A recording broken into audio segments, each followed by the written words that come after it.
قرآن مجید نے حیض کو گندگی قرار دی ہے اور حیض والی عورت سے دور رہنے کا حکم دیا ہے، جبکہ رسول اللہ صلی اللہ علیہ وسلم اپنی حیض والی بیویوں کے ساتھ ایک ہی چادر میں لیٹتے تھے اور ان کے ساتھ مباشرت بھی کرتے تھے۔ اگر مباشرت کا معنی بدن سے بدن ملانا ہے تو پھر تو مولانا حضرات کے ساتھ بھی مباشرت کرنا جائز ہونا چاہیے۔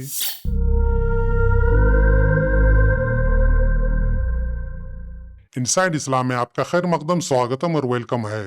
ہماری پچھلی ویڈیو اسلام میں حیض کا فیض پارٹ 1 تھی، جس میں ہم نے حیض اور فیض کا مفہوم بتایا ہے اور صحیح بخاری کی کتاب الحیض کی چند حدیثوں کا تنقیدی جائزہ پیش کیا ہے۔ آج اسی کا پارٹ نمبر 2 ہے۔ یہ صحیح بخاری کی کتاب الحیض کا باب نمبر 4 ہے۔ اس کا ٹائٹل ہے جس نے نفاس کا نام حیض رکھا۔ اس کا مطلب یہ ہے کہ ماہواری خون کو حیض کہا جاتا ہے، جبکہ بچی کی پیدائش کے بعد عورت کی شرمگاہ سے جو خون نکلتا ہے اسے نفاس کہا جاتا ہے۔ تو امام بخاری اس چیپٹر سے یہ کہنا چاہتے ہیں کہ کبھی کبھی حیض کو نفاس بھی کہا گیا ہے، یعنی نفاس بول کر حیض مراد لیا گیا ہے۔ اب یہ حدیث پڑھیے۔ حضرت ام سلمہ رضی اللہ عنہا سے روایت ہے، انہوں نے بیان کیا کہ میں ایک مرتبہ نبی صلی اللہ علیہ وسلم کے ساتھ ایک چادر میں لیٹی ہوئی تھی کہ مجھے حیض آ گیا، اس لیے میں آہستہ سے باہر آ گئی اور اپنے حیض کے کپڑے پہن لیے۔ یہاں حیض کے کپڑے پہننے کا مطلب اندر سے شرمگاہ کو کپڑے کی پٹی سے کور کرنا ہے، جسے لٹا اور پھایا کہا جاتا ہے، جیسے آج کل سینیٹری پیڈز لگایا جاتا ہے۔ تو حضرت ام سلمہ نے فرمایا، اس لیے میں آہستہ سے باہر آ گئی اور اپنے حیض کے کپڑے پہن لیے۔ رسول اللہ صلی اللہ علیہ وسلم نے فرمایا، کیا تجھے نفاس آ گیا ہے؟ یعنی کیا تجھے حیض آ گیا ہے؟ میں نے عرض کیا، جی ہاں۔ آپ نے مجھے اپنے پاس بلا لیا اور میں چادر میں آپ کے ساتھ لیٹ گئی۔ کچھ سمجھا آپ نے؟ قرآن مجید نے تعلیم دی ہے کہ حیض ایک گندگی ہے اور حیض والی عورت سے دور رہنا ہے اور اس کے قریب نہیں جانا ہے جب تک کہ وہ خوب پاک و صاف نہ ہو جائے۔ اس لیے حضرت ام سلمہ نے قرآن کی تعلیمات پر عمل کرتے ہوئے رسول اللہ کی چادر سے باہر نکل گئی، حیض کی پٹی باندھی اور دور سونے لگی۔ اسی دوران رسول اللہ نے پوچھا، کیا تجھے حیض آ گیا ہے؟ تو ام سلمہ نے جواب دیا کہ ہاں۔ اس پر رسول اللہ نے انہیں اپنے پاس بلا لیا اور اس طرح دونوں پہلی کی طرح ایک ہی چادر میں سو گئے، یعنی جس طرح حیض سے پہلے ایک ہی چادر میں لیٹے ہوئے تھے اسی طرح حیض کے بعد بھی ایک ہی چادر میں لیٹے رہے۔ اب سوال یہ ہے کہ قرآن نے کہا ہے کہ حیض گندگی ہے اور حیض والی عورت سے دور رہو اور اس کے قریب نہ جاؤ جب تک کہ وہ خوب پاک و صاف نہ ہو جائے، تو پھر رسول اللہ صلی اللہ علیہ وسلم نے ام سلمہ کو حیض کی حالت میں ایک ہی چادر میں لے کر کیوں لیٹے رہے جبکہ ام سلمہ خود ہی دور ہو گئی تھی؟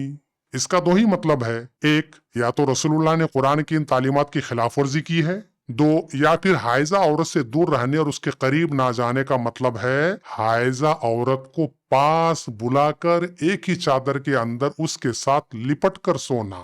یعنی اس حدیث کے مطابق قرآن کی تعلیم حائضہ عورت سے دور رہو کا مطلب ہے ایک ہی چادر کے اندر حائضہ عورت کے ساتھ لیٹنا۔ اور یہ اسی کتاب الحیض کا باب نمبر 5 ہے۔ اس باب کا عربی ٹائٹل یوں ہے، مباشرت الحائض۔ مکتبہ دارالسلام کے ترجمہ نگار شیخ الحدیث مولانا عبدالستار حماد نے اس کا ترجمہ یہ کیا ہے، حائضہ عورت کے بدن سے بدن ملانا۔ پہلی بات تو یہ ہے کہ بدن سے بدن ملانا یہ کون سی زبان اور کون سی تعبیر ہے؟ اب تک ہم نے کندھے سے کندھا ملانا، ٹخنے سے ٹخنا ملانا اور ہاتھ سے ہاتھ ملانا وغیرہ سنا ہے، لیکن حائضہ عورت کے بدن سے بدن ملانا چے معنی دارد؟ اصل میں عربی عبارت مباشرت الحائض کا ترجمہ ہے حائضہ یعنی حیض والی عورت کے ساتھ مباشرت کرنا، لیکن ہمارے شیخ الحدیث عبدالستار حماد نے شرمندگی کے مارے یہ ترجمہ کرنے کے بجائے مباشرت کا ترجمہ بدن سے بدن ملانا کیا ہے۔ خیر، ان کی خبر ہم آگے لیں گے، پہلے حدیث پڑھ لیتے ہیں۔ حضرت عائشہ رضی اللہ عنہا سے روایت ہے، انہوں نے فرمایا، میں اور نبی صلی اللہ علیہ وسلم ایک ہی برتن سے غسل کیا کرتے تھے جبکہ ہم دونوں جنوبی ہوتے، یعنی جبکہ ہم دونوں ہم بستری کی وجہ سے ناپاک ہوتے۔ خیر، ہمیں کیا، میاں بیوی ناپاکی کا غسل ایک ہی برتن سے کرے یا الگ الگ برتنوں سے کرے، ان کی مرضی، لیکن مسلمانوں کی ماں حضرت عائشہ، حدیث کے آخر میں آپ نے یہ لاحقہ کیوں جوڑا ہے کہ جبکہ ہم دونوں جنوبی ہوتے تھے؟